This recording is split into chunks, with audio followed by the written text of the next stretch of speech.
What Christianity lacks is access. We join together, 10 of us. We create a community of ownership. Lack is the result of ownership. No, they didn't get it.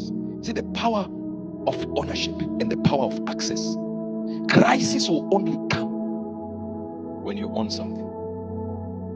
If you don't own nothing, there's no crisis.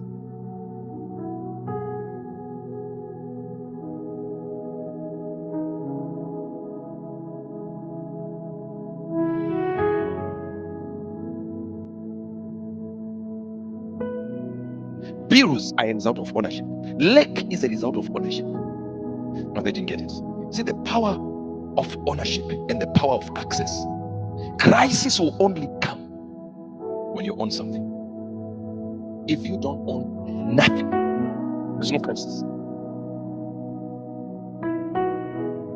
What Christianity lacks is access. We join together, 10 of us. We create a community. We can have access into the same money. We will never do it as black people. Never. I need to pass by your house and tell you, come to my house and see what I bought.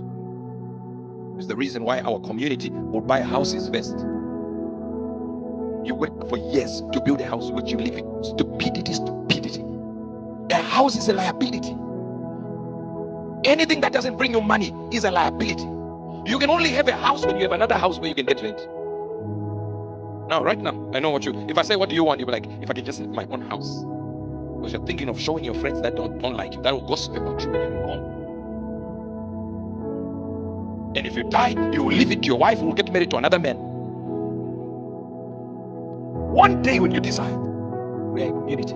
Let's create 5 of us here. We can share water, we can share this, we can share this. You see how thriving. See the Amish community. Not one Down syndrome in the Amish community in America that they have actually researched. Not one Down syndrome. Do you understand? Not one Down syndrome. And lifespan is increased in the Amish community because of a community with access will give you more life. Ownership will kill you.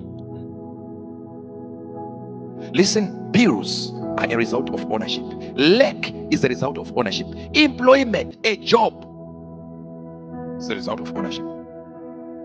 You are employed because you are not in the access of God.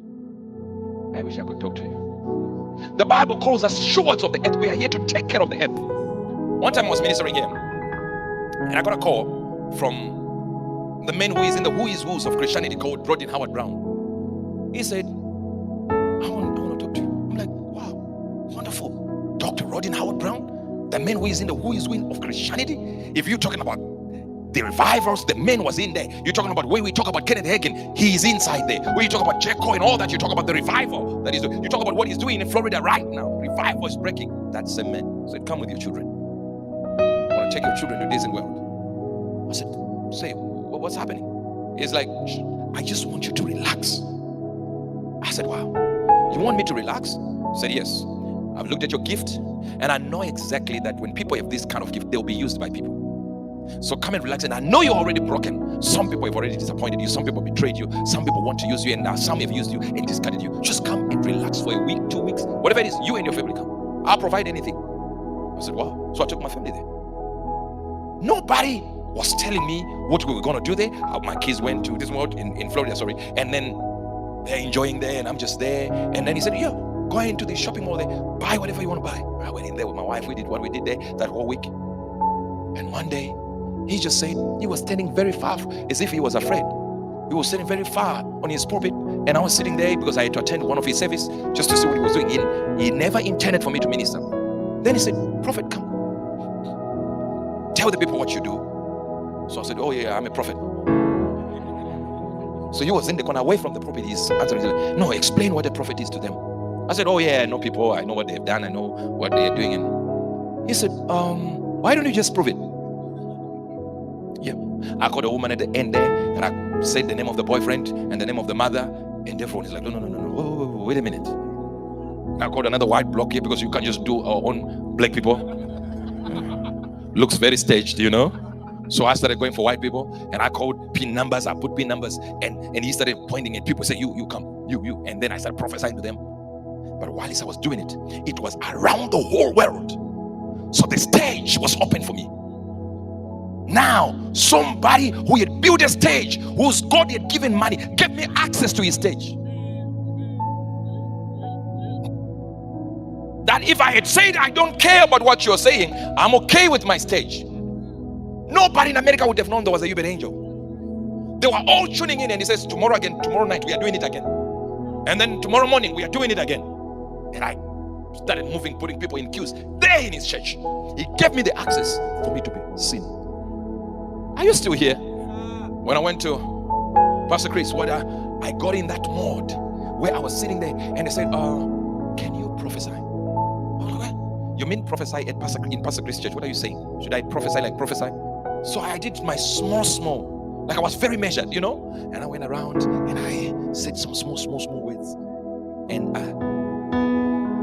the sister of my man of God came and whispered. They said, no, do exactly the way you do it. Not this small you're doing. I said, raise your hand, and people are praying. I said, you mean like major? I said, you mean I do major? He said, exactly that. I went in, hi, massacred the place. Pa, pa, pa, pa, pa. It is whilst I was ministering like that, whilst I was ministering with over 800 senders watching. How many senders? Over 800 branches watching. We're talking about millions. And then the millions were now sending the link to other people. Outside, I'm seeing commotion outside, you know, because the door was open, so I'm prophesying, I'm seeing commotion outside. I'm like, what's happening here? And then I see Pastor Chris for the first time. I never met him. He's coming into the hall and he's being accompanied. I'm like, no, I can't continue with this one. So I dropped the mic and ran and said, he came through, hugged me, and went to the stage. He says, Prophet Hubert, come sit here in his chair. You know, listen, I didn't feel like $1 million because I have it. I felt like $1 billion. I went and sat there, and while I'm sitting there, imagine the millions that got to witness my gifting. Somebody with a stage who is watched by billions gave me a stage. Bi-monthly, I'm live on the stage preaching to billions because I'm given the stage by Pastor Chris. That stage is important because that stage was not just built. Through prosperity shall my cities be spread abroad. He spread that because God gifted him and gave him the ability to have access. Access is more powerful than ownership. Access is more powerful than ownership. What you don't have is you have never understood access. All you want is to own. I want to own my 120Y. I want to own. Do you know that 120Y? That Honda Fit. And it's fitted that car. Now that fit, that one. If two of you manage to do something, and you say, we're going to create business together, we're going to move together, travel together. Do you know the two of you can buy a truck that will do business, and that you will go to come to church together in the same truck that will do business Monday, Tuesday, Wednesday, Thursday, Friday, but you want to have your own Honda Fit. And then you wonder why you are not rich, because the money you were supposed to use for business is in the Honda Fit. Cosmetics is just showing people, I have my own car. And you get in there, you put it at the bottom, Jehovah, copper. Leave our God alone, please. I remember a prophet in South Africa, you know him, white man, very good teacher. But I think they had a run-in with Prophet TB Joshua and it was not good. And now I'm close to TB Joshua, but I've been invited to preach for the white prophet from South Africa. So I honored that. So I went there. But in that moment when I went there, that man was popular around the world. Cobus was popular. He had never invited any black preacher to preach anywhere near his pulpit. And do you know how he got me? Simple. I was coming from Mandela's house with Prophet Makandiwa, and then I got a call that there is a man who has been calling, and he says he wants prayer. I said, who is that? I said, Prophet Cobus. I said, that person, when he calls again, shouted them, they're lying. I said, these people have been calling. Then he called one of the guys we went with to Mandela's house, and we were with the guy. The guy said, yeah, he's been looking for you for years, for months. I said, okay. Prophet is going to Zimbabwe. I'm going to see Cobus. So I went there. And that's when the meeting happened where I needed to come for the conference. In that meeting, a lot happened. Even some apostles you see now in Nigeria, you know them by name. That's when they saw me. And they were young kids. in the sense of not too young, but they were still at university, and some of them were college, and they are seeing a man calling out names, white people coming out and crying and all that. It changes everything when it's another race, because people always think it's planned until another race is involved. But that access I got from Roger Howard Brown, the access I got from Pastor Chris, the access I got from Cobas, the access I got from TB Joshua, if it was not presented well, my gifting, though big, would not be anywhere. No, they're missing this one. I know you're missing it. When you have access, a midwife, somebody who sees what you carry and is not jealous of it, is not competing, is simply saying, let God move and move. But for these people to have, these luminaries in the spirit, to have the capacity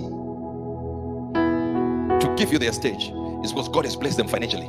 God has moved them to another level, so they're not competing with you. They're just establishing. I wish today you will get your own midwife. I said you will get your own midwife. Everything you do, have that ability of saying, I have access, I have access, I have access.